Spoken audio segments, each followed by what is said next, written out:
The banks have engaged unwitting homeowners throughout this whole scandal in securitization and investment Ponzi scheme that was based off the power of our signatures, and then they were bailed up by TAR.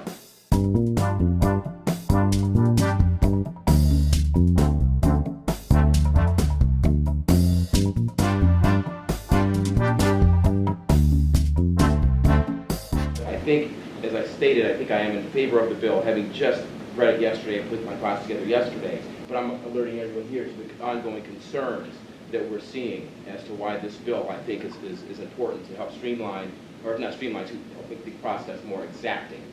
Through the foreclosure process and avoiding foreclosure when possible.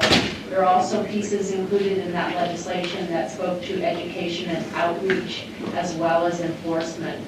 The program is funded through fees paid by lenders or beneficiaries. They pay $250 into the Foreclosure Fairness Fund for each notice of default issued for owner-occupied residential real properties. There are some lenders exempt from this fee, but generally speaking, it's the lenders and beneficiaries paying that $250 fee. Counseling, enforcement, mediation, outreach, and education and legal assistance. Pursuant to 2723, the meet and confer process would be amended somewhat to indicate that the notice of pre-foreclosure options that must be sent by the beneficiary or authorized agent to the borrower must be sent by registered or certified mail, in addition to sending a first-class mail. If the meeting is requested to be held in person, it is to be held in the county where the property is located rather than where the borrower resides. The declaration that's required of a beneficiary, also known as the foreclosure loss mitigation form, is modified to add additional descriptive information or explanations as to what transpired as to efforts to meet and confer and whether that process actually took place. There are amendments with respect to the mediation program. For purposes of this program, owner-occupied residential real property includes residential real property of up to 4 units. It is provided that even if the borrower fails to elect to mediate within the applicable time frame, the borrower and the beneficiary could but are not required to enter the mediation program anyway. The documents that are required of the beneficiary for purposes of mediation must include the portion or excerpt of any investor restriction that prohibits the beneficiary from implementing a modification, rather than just excerpts from any pooling and servicing agreement. Mediation sessions are to be convened in the county where the where the property is located, not where the borrower resides. And the reasonable fee that a mediator may charge is that which is authorized by the statute or which is authorized by the Department of Commerce. Chair, first for hearing the bill early, and thank you, committee. This would not be here today if it hadn't been for so many people who were visionaries on how to put the state at the forefront of helping our community. As you know, this is a follow-up. It's a group of 20 to 30 people who have been getting together around 15 hours worth of work about 4 different times to bring this forward to you. It's been a bipartisan effort and has definitely been championed with the leadership of Representative Orwell, and just to say who I am, I'm Neas from the 33rd District. And so Representative Orwell, this is her thing, and I cannot commend her enough for that leadership. If there's any questions, I can do my best to help you. There'll be experts after me, I'm sure. Are there any questions for Representative for assignment in favor? I very much ask you to keep your comments to about a minute so we can move through these bills quickly. Madam Chair, members of the committee, my name is Bruce Neas. I'm an attorney with Columbia Legal Services. I think the committee's seen me a lot over the last 7 years. We've been working on a lot of foreclosure-related bills with members of the committee. The bill before you is the latest iteration of the stakeholder group started by Representative Orwell back in 2010, 2011. 20 to 30 stakeholders met, as Representative Gregerson said. We came with probably 15 to 20 different issues. It kind of broke down to what you have in front of us. So we worked through with all the stakeholders, and we commend the bill to you and ask you to pass it out. Good afternoon, Madam Chairperson and honorable members of the committee. For the record, my name is Danny Eliason, here on behalf of the Washington Bankers Association and also with the proxy of the United Financial Lobby, which is an informal coalition of banks, credit unions, thrifts and other financially related organizations. That we also appreciate the opportunity to lend our support to House Bill 2723. As Bruce said, this is part of a collaborative process.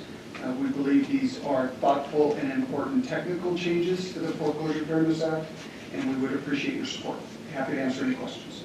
Thank you. Other questions from the committee? Thank you for continuing to work together on this issue.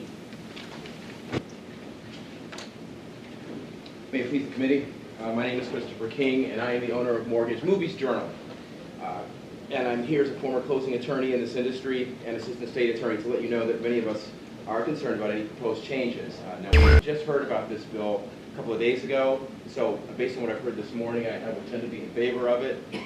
But I have more concerns that I think I need to elaborate on. Who works in the mediation program right now, helping homeowners across the state.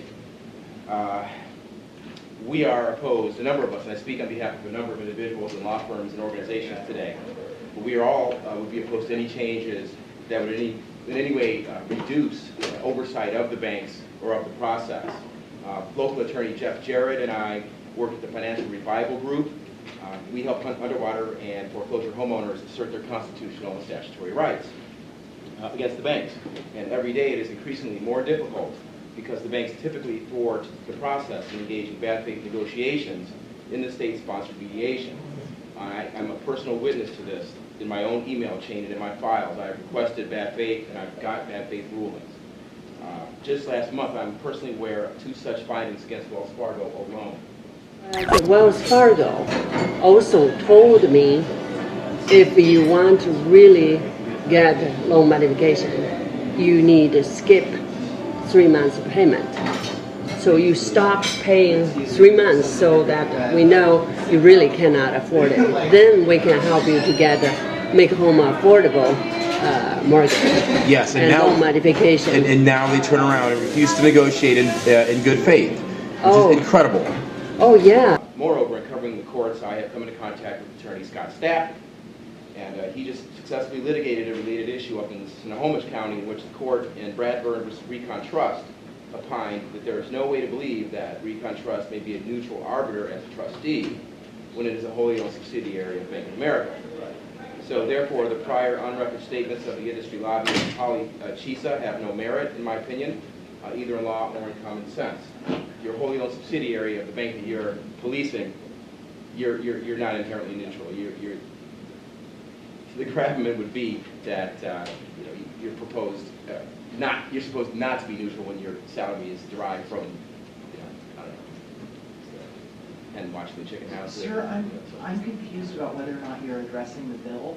Oh, I'm addressing the bill and the importance of the bill, and as it applies to the current status quo that we're seeing in mediations, for example, and throughout the state. So, I think, as I stated, I think I am in favor of the bill, having just read it yesterday and put my class together yesterday. But I'm alerting everyone here to the ongoing concerns that we're seeing as to why this bill, I think, is important to help streamline, or not streamline, to help make the process more exacting.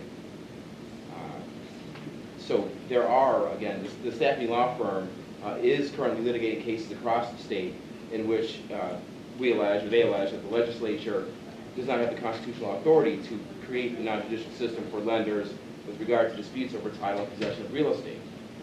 There are related videos on my website at Mortgage Movies and at the Staffing Law websites. But to sum up here, I think it's key to note, as this process is ongoing, and as I'm sure there will be many more iterations of the DTA, it is important to note that we are informed by licensed mediators right now that the statute, as the statute is currently written, they have no authority to allow for a challenge of the declaration. And that's something that may need to be addressed as well, in addition to this bill going forward. And lastly, as further proof of the need for ongoing policing of the banks, they are still issuing notices of default despite clear and manifest requests for the statutorily provided meet and confer, which is part of this bill. We can show you the concrete examples in our office at Financial Revival Group where this has happened. Often the bank will produce false information on the loss mitigation attachment to the notice of default. When the homeowner reaches out to say, no, that's not true, we did ask for meet and confer, eventually they'll get their meet and confer, but often the notice of default is not rescinded.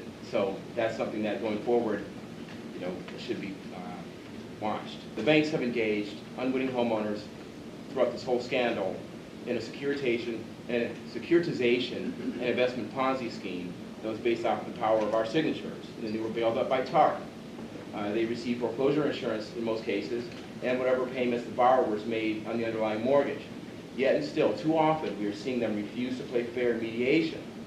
And we come before you today to ask that you continue on in your good faith efforts to police this system, because right now, there are things that need to be addressed. Thank you, sir. And I thank you.